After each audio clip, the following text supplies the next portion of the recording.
So one thing you brought up that I thought was interesting that not enough people do is when you're sitting there and you got nothing cooking, to be calling the leads from yesterday and the day before to check in to see if they've actually sold the vehicle, and if not, renegotiate the pricing. Um, Yeah. how many calls are you typically making, and then like what's the percentage of them that hadn't sold and are willing to renegotiate? Would you say? So let's take for instance, yesterday I had about 6 leads yesterday that customers contacted me. We didn't work out a price. I gave them a call back. I ended up working out 3 deals with them.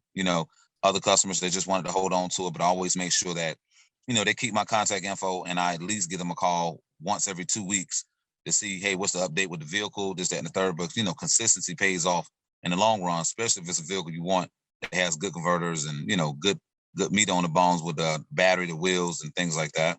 Got it. Okay. So prioritize quality of what your net profit's going to be rather than just recalling everybody. So if it's something you're going to make $100 on, don't put as much follow up into it as if something like an excursion where you're going to make a ton off the converters. Is that correct? Yeah. I mean, it depends on if it's local and you just got to go less than 5 miles. I mean, I'll take the $100. Hey, I even take a penny. I'm with it all. Cool. All right. So, all right. So, how many of your deals would you say on a weekly basis would you say are based on follow up that you've done and not first lead, first call, first close type thing? On average, about 7 deals. So significant. Yeah, it's very significant.